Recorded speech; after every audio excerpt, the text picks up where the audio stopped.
The mid-late 2000s and early 2010s was a time of innocence on the internet.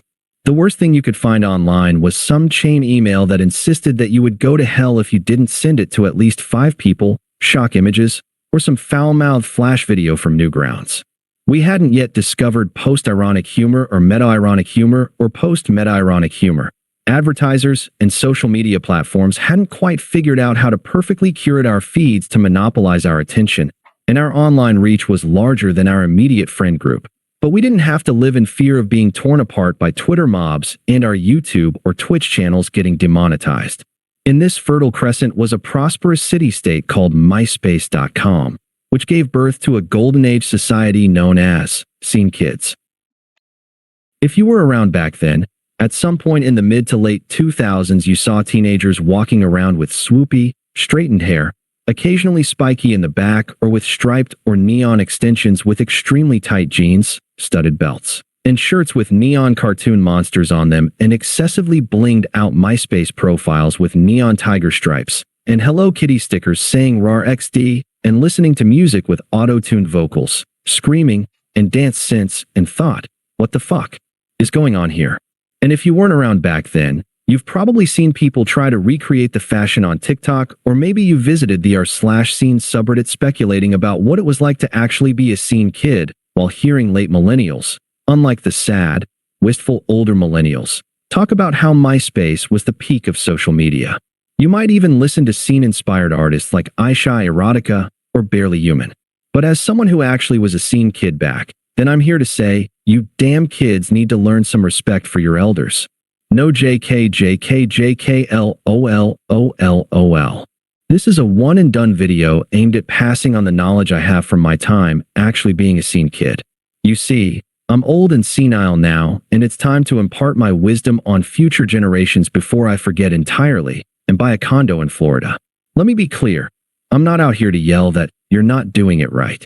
Back in the day, I had to deal with metal elitists, goth elitists, indie elitists, real emo elitists, and punk elitists all telling us how we're not doing it right with our music, fashion, and our LOL random RAR XD ways, and I'll be damned if I'm out here being a scene elitist.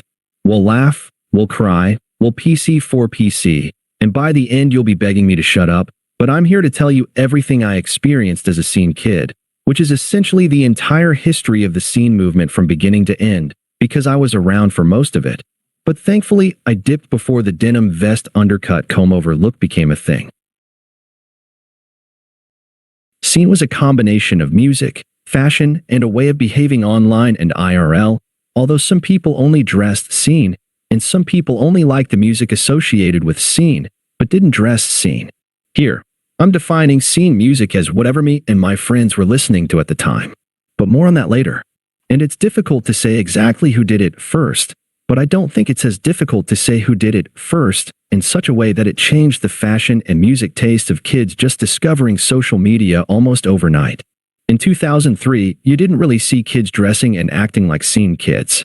You can see in some old hardcore and post-hardcore videos from the early 2000s people dressing proto-scene. But all of a sudden in 2004, kids started wearing heavy eyeliner, straightening their hair, and taking selfies at dramatic angles. What changed? Where exactly did the scene look come from? There may have been several factors at play, such as the popularity of emo, post-hardcore, and rave music, a cyclical return to maximalist aesthetics over minimalism, think hair metal fashion over grunge fashion, the rise of cartoons and anime featuring characters with spiky, unnaturally colored hair, and a website that, due to its ability to inject custom HTML and CSS, allowed for excessive customization of user profiles. But if all of these factors were the sticks of dynamite, who or what lit the fuse? Controversial take, but I'm planting my flag in the sand and declaring that From First to Last was the first true scene band, and consequently what kicked off the scene movement. While groups like Underoath, Thursday, and Saosin definitely provided the sound, and the Blood Brothers and 18 Visions contributed pieces of the look, From First to Last was the first to package both together perfectly. Without them, it's possible a whole generation of teenagers never would have picked up a straightener and given themselves names like Zacky's Elysia. Wink wink. I'm not entirely sure where the edgy naming came from, but I know that my first exposure to it was Avenged Sevenfold, with names like Sinister Gates and Zacky Vengeance, so I'll credit them. If you're just discovering the scene for the first time today, Ollie Sykes is probably your go-to image for a typical scene guy, and Melissa from The Millionaires might be your mental image of a scene girl. And with good reason. But I can tell you that from 2004 to 2006, every scene guy, myself included, was trying to copy the look of Sonny Moore. Sonny was the front man for From First to Last, and he ended up being a mover and shaker twice in his career. First as the template for the scene look, and second as Skrillex. Bring Me the Horizon technically released their first EP in 2004, but they didn't really get big until 2006 when they released Count Your Blessings. Some of the first scene queens I remember seeing were Audrey Kitching, Kiki Cannibal, Melissa, and Danny Gore, also of The Millionaires. It's admittedly easier for me to trace the roots of the scene guy aesthetic than the scene girl aesthetic, so if someone wants to fill in the gap in the comments, it'd be greatly appreciated. Around 2005/2006, my first dip into the scene kid aesthetic actually came through skateboarding. During my skateboarder phase, I was inspired by Baker, Zero, and foundation skaters like Jim Greco, Chris Cole, and Corey Duffel, who always had the tightest jeans. One of my favorite pairs of tight jeans were actually black Corey Duffel session jeans. I also began straightening my hair with my mom's old flat iron. As I slowly lost interest in skateboarding, mainly due to some gnarly injuries, my search for skin-tight jeans brought me from Zoomies to Hot Topic. My scene journey really began with music. In 2005, I made the transition from traditional metal to the cohort of metalcore now called the new wave of American heavy metal. Bands like Killswitch and Gage, As I Lay Dying, Trivium, Lamb of God, Atreyu, Bullet for My Valentine. Although they're actually Welsh, and Waking the Fallen era Avenged Sevenfold. But what made me dive headfirst into scenedom was when I discovered Underoath and Job for a Cowboy. Underoath and Job for a Cowboy were the daddy bands when I joined the scene, and for good reason. Both sounded so fresh, intense, and chaotic despite having very different styles. Okay, I didn't really discover them. You see, my friend group consisted of my friends and their siblings, who were a few years older. And their older siblings introduced us to both bands. Although I wonder if they still would have if they'd known we'd get so obsessed that I'm talking about the scene almost 2 decades later. Underoath became the template for so many of the scene's post-hardcore and metalcore bands like The Devil Wears Prada and Attack Attack, who themselves kicked off a wave of bands heavily influenced by them. As for Job for a Cowboy, their contributions to the scene were legendary. That iconic logo, their ornately designed merch that paved the way for all those neon cartoon monster shirts, the Doom EP, and kicking off the endless wave of Myspace deathcore bands. Even though they actively distanced themselves from their Doom sound and original scene fans later on, we thank you for your service, Job for a Cowboy. I began wearing scene band tees, swapping my Metallica and Megadeth shirts for Underoath and Job for a Cowboy.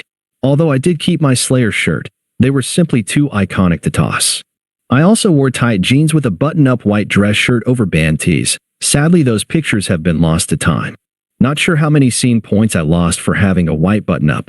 Entombment of a Machine was the song on my profile page for months, and I had taken to obsessively designing my profile to reflect all of the deathcore I just discovered. Since I don't have pictures saved, I'll describe it as best as I can. It was mostly black with purple borders and plastered with white band logos from Job for a Cowboy, Whitechapel, Bring Me the Horizon, and Suicide Silence. I always kept bands in my top 8 to avoid creating drama with my friends, and I pretended not to notice when I wasn't included in theirs. But don't worry, I didn't forgive, and I didn't forget. JK, but no, seriously. Did I make some embarrassing status updates during this time period? Yes. Am I glad I deleted them before they could be archived by the Wayback Machine? Also yes. Let's talk about Myspace itself for a sec. I'm not entirely sure what possessed Tom to opt for user customization in profiles. For all I know, it was a government conspiracy to get kids into web development. But HTML and CSS customization both grew the number of scene kids and made being a scene kid more fun. When you're writing a cringy, 2,000-word status update, did you want it to be some boring, clean, UX design look? Fuck no, you didn't. You wanted your melodramatic prose to be adorned with Hello Kitty graphics and be hot pink. Did you want your profile to really showcase the unfiltered you? Why not use HTML to add a music player and have the first thing people hear is For Sure by the Medic Droid, of course the original version with the skit at the beginning. This symbiosis both made kids want to be seen kids and acted as a music discovery tool for Myspace artists. The top 8 feature was chaotic and beautiful. Mad at one of your friends for taking you out of their top 8? No problem. You could just put Jeffree Star in your top 8 and pretend you were besties. You could just leave comments on someone's profile and have what ought to have been private conversations like someone professing their love to their favorite artist or scene queen on full display for everyone to see. Or instead, did you want to leave some chain email garbage like Post Bacardi if you are taking comment on your friend's profile? Like I said, chaotic and beautiful. Here's a solid cross-section of some of the subgenres and artists that were important during this early era. Again, when I'm calling these genres and artists scene music, I'm not saying you needed to listen to these artists to be seen. One of the most special things about the scene was that there were no rules about the right way to be seen, save for a few common aesthetics, which was pretty unique compared to the gatekeeping of other alt subcultures at the time. I'm only saying that this music was either made by scene kids or that they had a sizable scene kid following. But most importantly, this is what me and my friends were listening to. After all, this is my first-hand, totally biased account. The pop, dance, and electronica arm of the scene wasn't quite a thing yet except for a handful of artists, and most of what we were listening to at the time incorporated loud guitars, harsh vocals, screamo for the non-nerds, and chaotic song structures. Post-hardcore. Underoath, Thursday, Saosin, Chiodos, Senses Fail, Silverstein, Alesana, From First to Last, Scary Kids Scaring Kids, Drop Dead Gorgeous, Escape the Fate, Fear Before the March of Flames. Non-crabcore metalcore. August Burns Red, Parkway Drive, Architects, they were around back then, but they're a rare example of a band that didn't really blow up until after the scene was dead. Easycore. A Day to Remember. Proto-crabcore. Sky Eats Airplane, some other band from Britain. Experimental. Protest the Hero, Horse the Band, Fall of Troy, Coheed and Cambria, Circa Survive. They weren't strictly speaking scene bands as they had a huge music nerd following, but there were also scene kids who liked them. Deathcore. I was originally going to try and name every Myspace deathcore band I remember, but I came across the Myspace deathcore playlist on Spotify, and it was actually pretty comprehensive and had some truly deep cuts on there like We Are the End, from the Carnival of Horrors and Chainsaw Disaster. So I'm just going to talk about the bands I listened to at the time.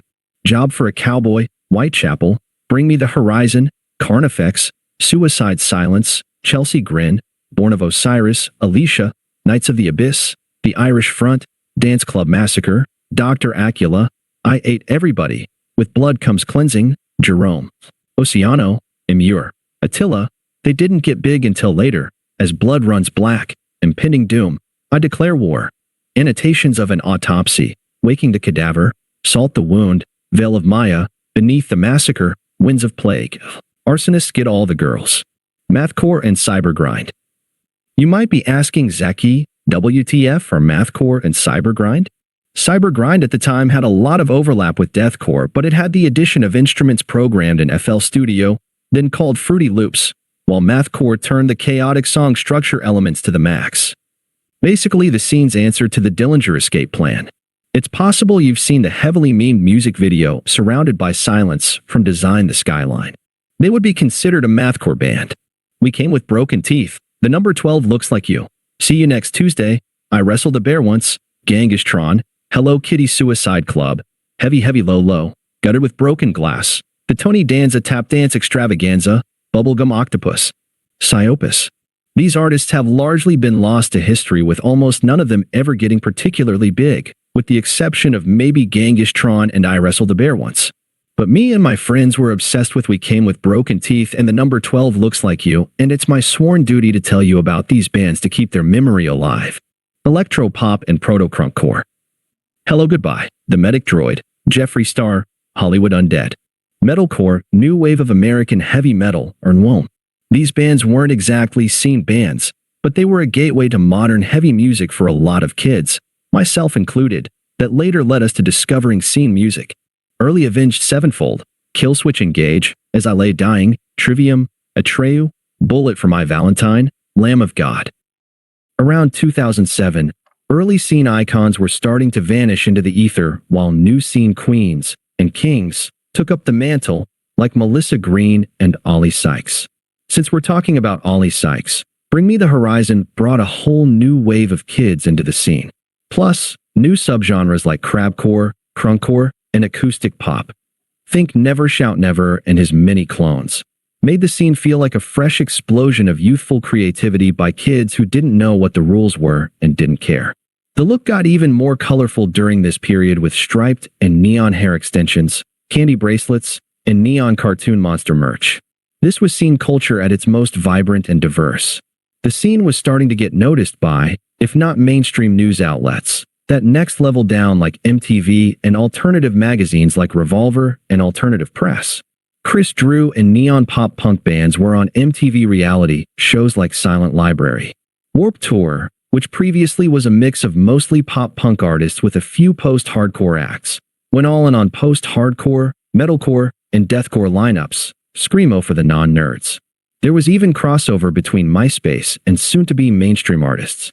Artists that eventually got popular in the 2010s, like Taylor Swift and Lil B, had their own Myspace pages. However, there was soon to be trouble in scene paradise. Sadly, Myspace was losing popularity to Facebook. First slowly, then all at once, and the center of scene culture shifted too. Although me, my friends, and most of the bands we were listening to made the jump to Facebook, it never quite felt like home. The loss of the ability to customize profiles and the sterile UI made everything feel less grand and dramatic. Scene artists found their way into video games like Guitar Hero, and people started making compilation videos on YouTube and videos of people going to shows. Scene queens, having amassed large followings on Myspace, were experimenting with how to capitalize on their internet fame with early monetization efforts, albeit with only a few success stories like Hannah Beth, Audrey Kitching, and the Millionaires. I give them a lot of credit for their monetization attempts because this was before AdSense and Patreon were a thing and they had to figure it out all on their own. And all the while the aesthetic was evolving. I started noticing the edgy names like Michael Massacre and Casey Calamity slowly disappearing around 2008 or so, although there were high-profile scenesters who kept it going. Here's this scientific chart to explain the evolution of the look. As you can see, the amount of color started out pretty high when I entered the scene, although there was a brief period in the beginning where the look was mostly black with 1 or 2 splashes of color, and only increased with time. When I entered the scene, it was common for scene guys and girls to have a black or bleach blonde base color for their hair, with neon extensions and highlights, and possibly stripes. During this period, the clothing also got more colorful. Remember when I was talking about neon cartoon monster merch? This is when it got popular. Even the tight jeans started getting colorful. People weren't quite at the stage where they made their base hair color some bright neon. That would start in the 2010s. Today in the 2020s, the look is almost entirely neon and bright colors. Remember, I'm not judging, just observing. Now there's no way I could talk about this era of the scene without mentioning my absolute favorite subgenre, crabcore. It's likely that if crabcore didn't come along around 2007, I would have gotten bored with the scene and spent the remainder of my teenage years doing normie things like joining after-school clubs, participating in athletics, and sacrificing my weekends for SAT prep. How horrible that would have been. Yeah, horrible. Just so we're clear, there's a few defining characteristics of crabcore. Metalcore bass with a ton of breakdowns. A mix of harsh vocals, screamo for the non-nerds, and emo-style clean vocals that were often heavily auto-tuned. They were typically going for the T-Pain style hard auto-tune effect where it sounded deliberately robotic. Synths and electronic elements. Could have been ambient synths, dance synths, trance, dubstep, etc. Synchronized headbanging in a squatting position. Most but not all of the heavy hitters were produced by Joey Sturgis. One might even call him the architect of crabcore, and we owe him a nice steak dinner, a free drink, or a ritual sacrifice, whatever's best for your budget. As a disclaimer, do not actually perform ritual sacrifice for Joey Sturgis. Crabcore. The thing about crabcore is that it was very top-heavy. For the most part, the most popular bands were the best bands, and you don't really need to go further than the top 8 to 9 bands. Some people would even say that's stretching it, although those people are wrong. The Devil Wears Prada, Attack Attack, Asking Alexandria, I See Stars, We Came as Romans, Of Mice and Men, Woe is Me, The Word Alive, and I'll also throw in Ocean's 8 Alaska. I'm not counting A Skylit Drive, Bless the Fall, Sleeping with Sirens, Pierce the Veil. I think they were related, but not quite crabcore. I Set My Friends on Fire, Breathe Carolina, Sky Eats Airplane also similar, but not quite crabcore. As for Intershikari, oh, you actually expected me to talk about them? Post-hardcore. I set my friends on fire, Bless the Fall, A Skylit Drive, Dance Gavin Dance, Amorosa. Neon pop punk. Not gonna lie, neon pop punk wasn't my favorite at the time, and I didn't start appreciating it until my late 20s. I wouldn't complain when my friends would drag me to their sets at Warped Tour, but I also didn't seek them out. That being said, here were some of the more important neon pop punk artists. Cute is what we aim for. Forever the Sickest Kids. We the Kings. All Time Low. Boys Like Girls. Mayday Parade. Hey Monday. Crunkcore, dance pop, and electro bedroom pop. If you're part of the TikTok and our /scene wave, this is probably the branch of the scene you're most familiar with. I found this to be the most fun branch of the scene. Breathe Carolina. Broken Side. Watch Out. There's Ghosts. A certain group named after an 80s pop star's song. Kill Paradise. Teen Hearts. Nicosaur. Dropping a Popped Locket. Curve, Smiley Face. Millionaires. Metro Station. Acoustic bedroom pop. Some sweet, wholesome, and a little bit silly music you can show to your normie friends. Never Shout Never, Katie Groves, Steven Jerzak, A Rocket to the Moon, The Ready Set. You know what? Just watch the Cozy Representatives video on Christopher Drew clones. Cozy does this subgenre more justice than I could ever hope to. It's a good thing we enjoyed having haters, because our scene attracted criticism from practically every corner of the internet. I'm sure you've seen at least one webcam rant video by some old-school metal fan whining about how he hates pretty boys who play metalcore, so I won't bore you with that flavor. Real emo fans seemed genuinely offended that we were having fun and seeking attention instead of being appropriately moody and introspective. Punk and hardcore circles side-eyed our fashion obsession as a betrayal of anti-consumerist principles, which is honestly kind of based, but why waste your teen years being responsible and conscientious? Finally, indie fans tended to hate us because we spent most of our time colonizing Myspace rather than gentrifying urban neighborhoods. JK, truthfully, I have no idea what indie people thought about scene kids. At the time, the hate from metal fans was the most annoying and prolific flavor we encountered online. That being said, some of the criticism was actually pretty funny. There used to be a site called Your Scene Sucks, dedicated to lampooning all the little subgroups of alternative music at the time. There's satire of scene kids, crabcore, screamo frontmen, brutal kids, crunkcore kids, scene queens, and screamolester, don't ask, often took the form of they listened to unlistenable bands like Waking the Cadaver, not out of true appreciation for heavy music, but because it's unlistenable, and it's kind of pathetic how you can tell what music people listen to by how they dress. The site flung digital poop at everything from crunkcore kids to aging hardcore dads to prehistoric emo sweater vest 20-somethings, basically Dave from Gilmore Girls. Credit where credit's due, their artwork for each character was on point. They demonstrated a solid understanding of what bands were prominent in each subgroup, and they roasted pretty much every alt subculture rather than singling out a scenesters. All in all, the site felt more like an affectionate ribbing from your older brother than pretentious, genre supremacy-driven malice. One criticism I always heard was, there's no way you could actually like this. It must be for irony, or to feel edgy or unique. While yes, being a scene kid definitely scratched that itch to feel edgy and unique, it's completely disingenuous to think that nobody actually liked the music. What it comes down to is fundamentally different definitions of what makes art good. Scene detractors tend to come from the school of thought that art must be made with fundamentally sound principles. Go back to the early days of metal. It essentially sounds like heavy classical music with established structures and techniques. A band like Broken Side definitely doesn't follow those principles, so critics assume they must not be good, and anyone who listens must not actually like it. However, I come from the school of thought that art should evoke emotions. The reason I genuinely liked Broken Side was that jarring feeling that rap and screamo should not go together. That juxtaposition made it hit, for me, and the emotion Broken Side evoked was a sense of fun. With crabcore, it turned out those seemingly mismatched elements of metalcore, dance synths, and autotune actually did go well together, and it's since been vindicated by the music community. And honestly, even Broken Side was onto something. Consider the modern artist Original God, who combines rap and screaming in a much smoother way, but with the same fundamental concept. The question that often drove scene music was, what if we combined seemingly unrelated things into something new? I was thrilled by that stylistic and structural whiplash, and I suspect it's the same for many former scene kids.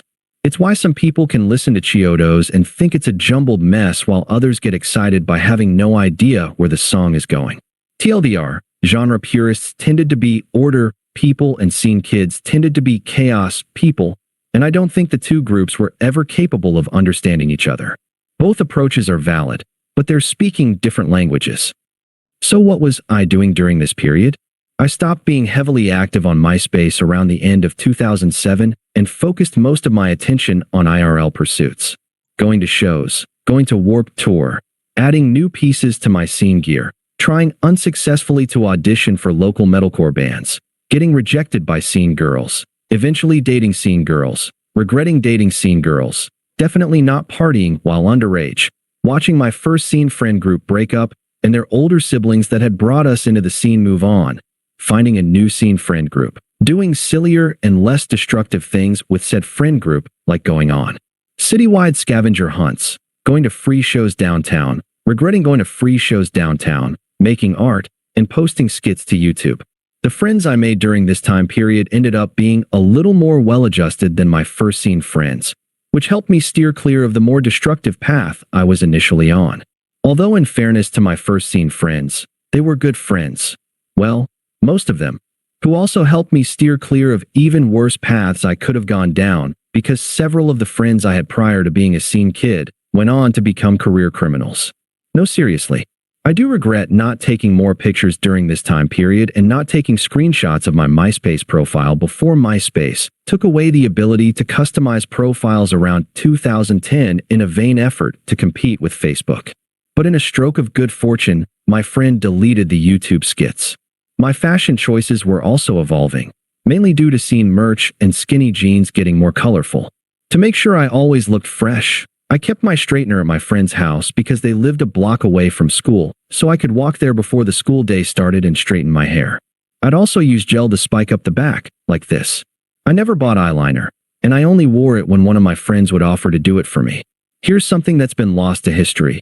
Most scene kids absolutely had one or two striped Hollister polos in their arsenal, and we also rocked oversized Abercrombie jackets with the faux fur lining.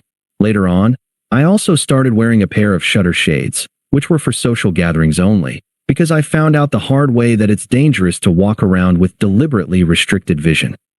Part of the reason I left the scene around 2011 was life-related. My friends and I graduated high school and went off to college, with other things occupying our time and new experiences to chase. Plus, from my perspective at least, there really wasn't much innovation happening in the scene anymore.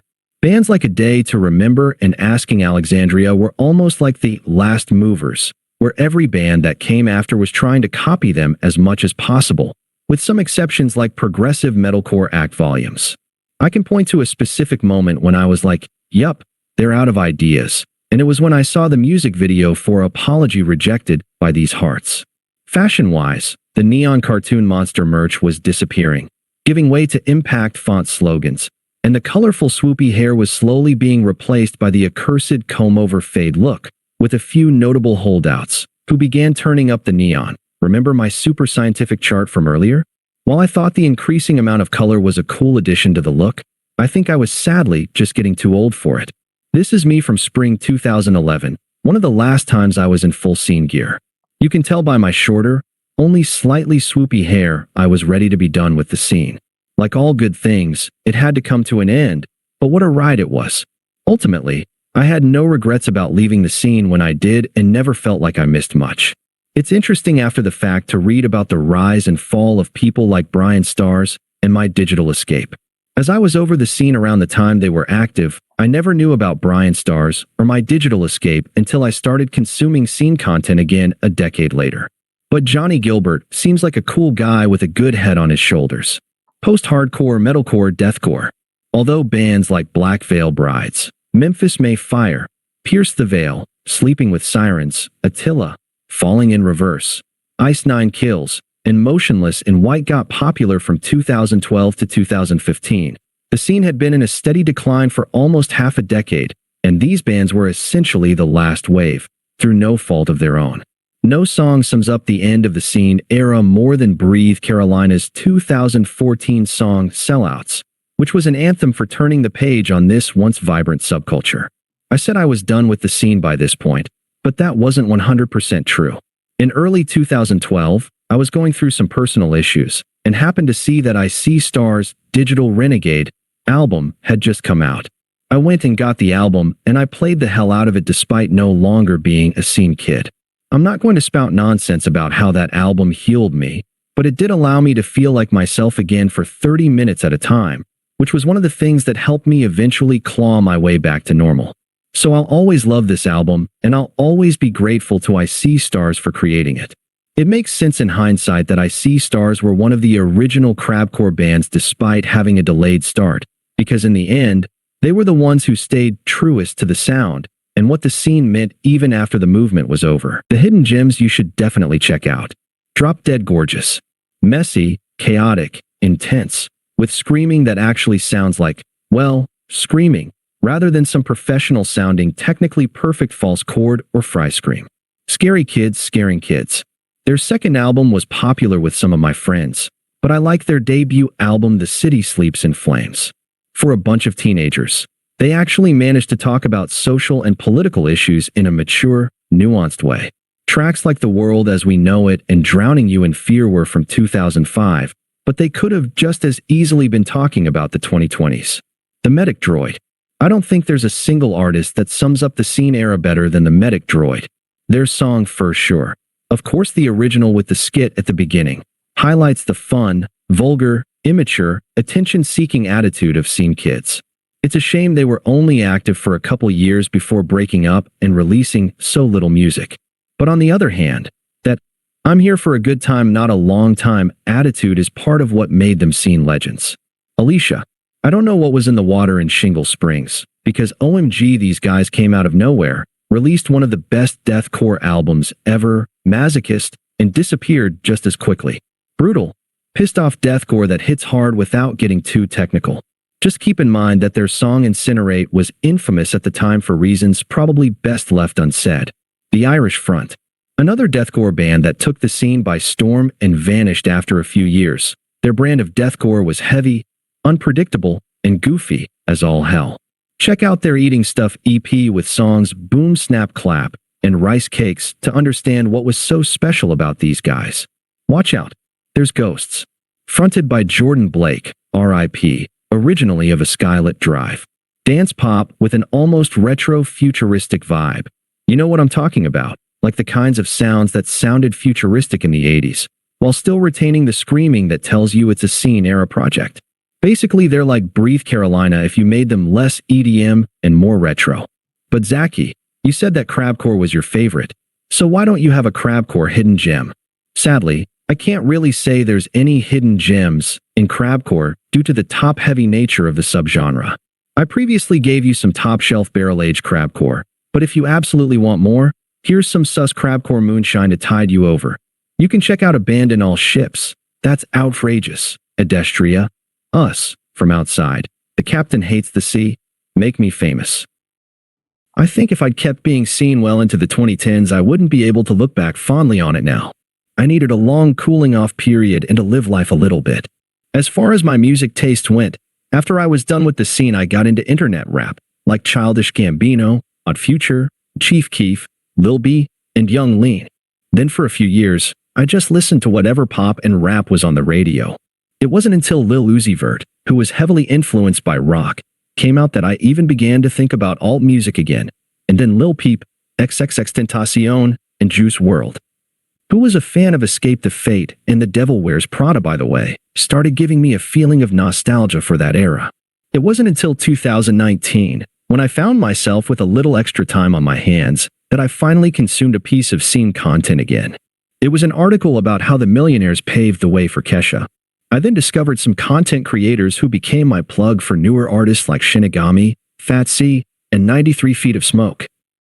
One thing that always confused outsiders was the difference between emo and scene.